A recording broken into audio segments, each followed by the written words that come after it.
분명 나는 팔 운동을 했는데 왜 어깨가 아플까? 그렇다면 이두박근 힘줄염을 의심해 보셔야 합니다. 안녕하세요. 정형외과 전문의 장석 원장입니다.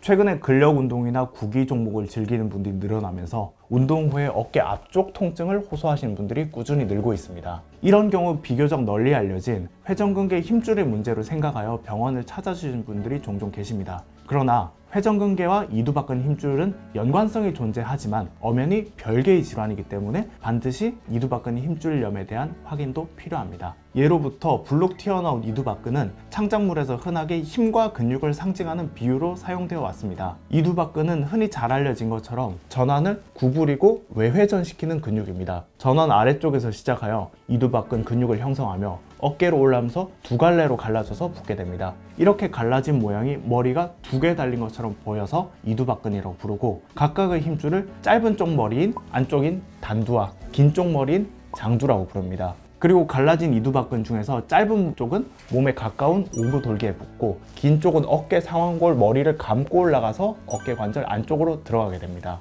이 중에서 이두박근 장두 힘줄은 어깨 상완골의 움푹 파인 고랑을 따라서 움직입니다. 원래 이 고랑은 힘줄의 탈구를 막아주는데 여러 가지 원인으로 인해서 고랑의 마찰이 심해지게 되면 염증으로 발전하게 됩니다. 해부학적으로 힘줄의 주행 방향이 안정된 상태에서는 이두박근의 사용을 많이 하더라도 큰 문제가 없도록 형성되어 있습니다. 개, 소, 말 같은 사족 보행류 포유류에서도 이두박근 고랑은 동일하게 발견이 되며, 이는 동물들이 앞으로 달려나갈 때 이두박근 힘줄을 고정시켜주는 역할을 합니다. 다만 동물들은 이 앞발을 대부분 앞뒤로 움직이는 데만 활용하기 때문에 이두박근의 탈주로 인한 염증이 잘 발생하지 않지만, 사람은 이족 보행을 하여 팔이 자유롭기 때문에 3차원적으로 상지를 사용할 수 있습니다. 앞뒤로만 움직여야 하는 이두박근 힘줄이 옆으로 빠져나가려는 힘을 받으면서 이러한 이두박근 힘줄에 마찰과 염증이 발생하게 됩니다. 원인으로는 크게 외상과 과사형으로 나눌 수 있습니다. 먼저 외상에 의한 발생은 겨드랑이가 벌어진 상태에서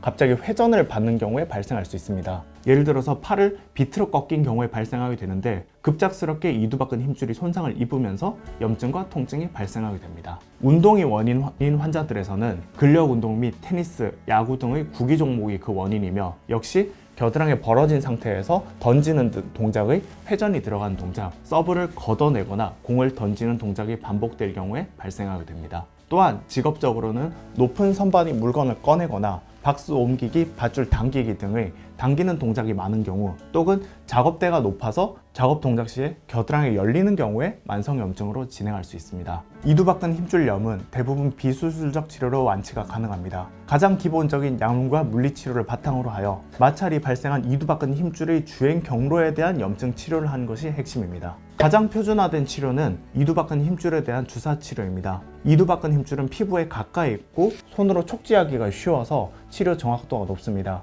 거기에 초음파 유도하에 시술을 하게 되면 바늘의 힘줄을 찌르지 않고 힘줄 주변의 염증 부위까지만 진입하게 됩니다. 이렇게 치료가 진행되면 주사 치료 시에 큰 통증이 없이 높은 효과를 보실 수 있습니다. 이때 사용하는 약물로는 두 가지가 있습니다. 첫 번째는 이미 널리 알려진 스테로이드를 사용합니다. 물론 스테로이드에 거부감을 가지시는 분들이 다수 계시지만, 전신에 영향을 미치지 않을 만큼의 소량을 정확하게 국소주입한 것은 부작용을 잘 일으키지 않는 편입니다. 한 번, 두 번의 주사만으로 대부분의 증상이 호전되게 되고 빠르게 운동이 가능한 일상으로 복귀가 가능하십니다. 스테로이드에 대한 거부감이 있으시거나 부작용을 경험하신 분들에게는 PDRN 주사를 추천드립니다. 연어에서 추출한 인체 DNA와 가장 유사한 조직 재생 물질로서 염증 부위 조직의 재생 효과 및 항염증 효과가 있어 원래부터 정형외과에서 널리 이용되고 있습니다. 최근에는 연어 주사라고 불리며 피부과 및 미용 분야에서 사용되기도 하는 주사입니다. 장기 효과는 뛰어난 편이나 스테로이드에 비해서 증상이 호전되는 속도는 약간 느린 편입니다.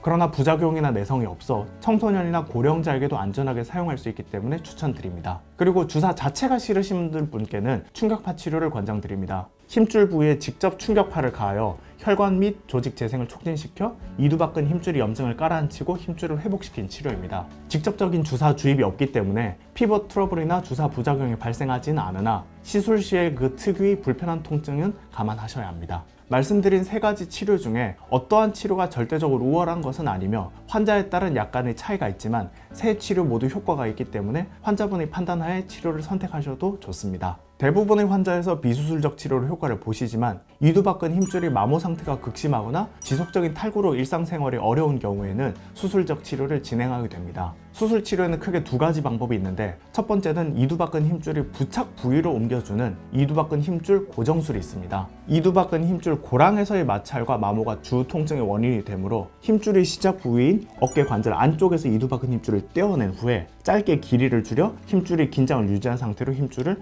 고랑 입구로 이식해주게 되면 이러한 증상이 사라지게 됩니다. 다만 힘줄만을 위해서 수술한 경우는 굉장히 드물며 관절 연골 혹은 회전근개 손상에 힘줄 문제가 동반된 경우에 수술을 시행한 경우가 대부분입니다. 또한 고령 환자분에서 조금 더 간편한 수술을 원하시는 경우 단순히 이두박근 힘줄을 봉합하지 않고 절단만 해주어도 증상이 호전되게 됩니다. 이를 이두박근 힘줄 절단술이라고 부르며 수술이 빠르고 간편하며 재활 기간이 짧다는 장점이 있습니다. 다만 힘줄이 절단되게 되면서 이두박근 힘줄이 밑으로 쏟아지게 되는 뽀빠이 사인이 발생하면서 이두박근 힘이 약해지는 것은 피할 수 없습니다. 그러므로 작은 수술을 원하지만 이두박근 힘줄이 크게 필요 없는 경우, 또한 미용상의 문제점에 크게 신경을 덜 쓰시는 고령 환자들에 분해서 시행을 하게 됩니다. 위에서 설명드렸듯이 팔을 무리하게 회전시킨 동작을 피해야 합니다. 반복 작업을 시행할 경우에는 최대한 겨드랑이 몸통에 붙인 상태에서 힘을 써주는 것이 좋으며, 베이킹이나 요리를 주로 하시는 분들은 작업대의 높이를 오히려 낮춰서 겨드랑이가 벌어지지 않도록 하게 되면 도움이 됩니다.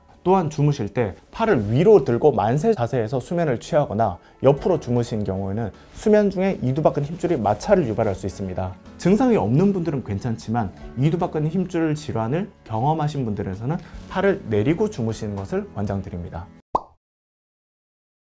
오늘은 이두박근 힘줄염에 대해서 이야기해 보았습니다. 저는 다음번에 더 유익한 내용으로 다시 인사드리겠습니다.